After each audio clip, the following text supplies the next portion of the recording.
আমরা লক্ষ্য করছি বর্তমান সরকারের আমলে আমাদের কষ্টার্জিত টাকা, প্যাকেটের টাকা আমরা সরকারকে ট্যাক্স দিচ্ছি, কিন্তু সেই সরকারকে ট্যাক্স সেই টাকা যথাযথভাবে সঠিক কাজে না লাগার কারণে আমরা বঞ্চিত হচ্ছি। সঠিকভাবে মূল্যায়ন করে দিতে পারছে না। আপনারা বলেন, আপনারা যখন সরকারি হসপিটাল যান কিভাবে সেখানে হেনস্থা হতে হয়, সরকারি হসপিটালে কিভাবে হেনস্থা হতে হয়, কিন্তু সেই হসপিটাল কিভাবে চলে? আপনাদের কষ্টার্জিত টাকা, আমাদের কষ্টার্জিত টাকা, সেই হসপিটাল চলে, শিক্ষা প্রতিষ্ঠান চলে, শিক্ষকদের বেতন দেওয়া হয়, এই ব্লকের যেমন আইসিদের বেতন দেওয়া হয়, সমস্ত পশ্চিমবঙ্গে তথা সরকার পরিচালিত হয়। সেই সরকারের আমাদের কষ্টার্জিত টাকা, জনগণের কষ্টার্জিত টাকা, পকেটের টাকা, ট্যাক্সের টাকাই কিন্তু সেটা চলে, কিন্তু যথাযথভাবে ঠিক কাজে না লাগার কারণে আমরা হেনস্থা হচ্ছি। কেন? এই অত্যাধুনিক যুগে আমরা কেন লাইন দিব? আমাদেরকে কি দিতে হয়? লাইন দিতে হয় হসপিটালে গিয়ে। আবার অন্যান্য কিছু সরকারি পরিষেবা পেতে বিডিও অফিসে বলেন, সমস্ত জায়গায় সরকারি সেবা পেতে গেলে আমাদেরকে ঘন্টার পর ঘন্টা লাইনে দাঁড়িয়ে থাকতে হয়। কেন? এই অত্যাধুনিক যুগে একটা বড় এলসিডি টিভি দিয়ে এটা প্রত্যেকের নাম নথিভুক্ত করে একটা সিস্টেম ক্রিয়েট করতে গেলেই তো হয়।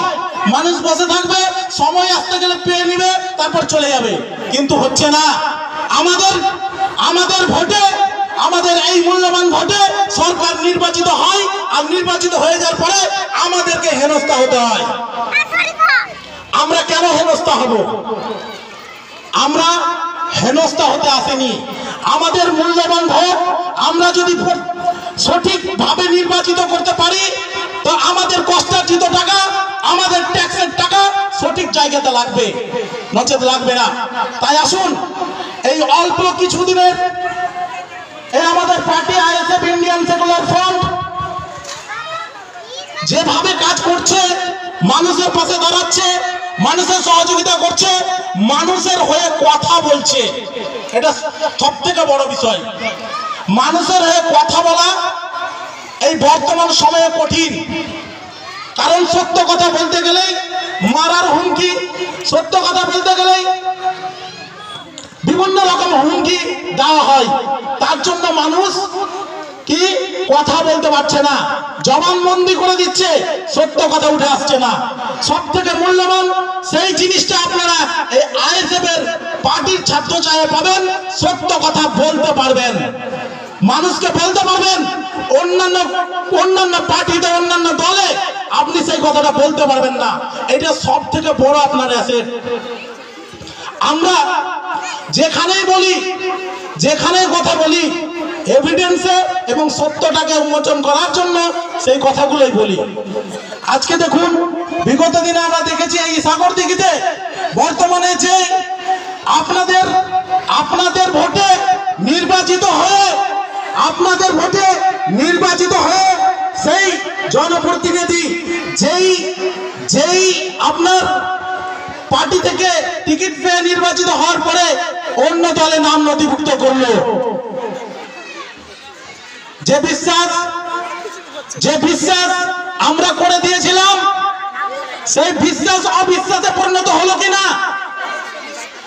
যে বিশ্বাস মানুষের সামনে নিয়ে এসেছিল যে আমি এই করব, এখানেই থাকবো, যাব না, যে প্রতিশ্রুতি দিয়েছিল বাইরন বিশ্বাস, সেই বিশ্বাস অবিশ্বাসে পরিণত হলো কিনা আপনারা বলবেন।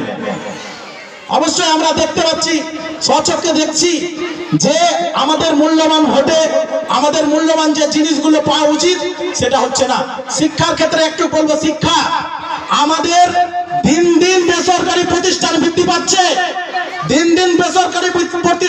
পাচ্ছে, এবং সরকারি স্কুলে ছাত্রছাত্রীরা কমছে।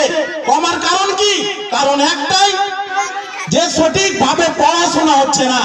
যদি সেই টিচার উপযুক্ত টিচার নির্বাচিত হচ্ছে সেই স্কুলে যদি সেই স্কুল ভালোভাবে পরিষেবা দেয়, প্রাইমারি স্কুলগুলো, উচ্চ বিদ্যালয়গুলো, সরকারি প্রতিষ্ঠানগুলো যদি ভালোভাবে ছেলে ছাত্রছাত্রীদের শিক্ষা দেয়, তাহলে কিন্তু ভালো শিক্ষা পেতে গেলে বেসরকারি স্কুলগুলো গজিয়ে উঠবে না।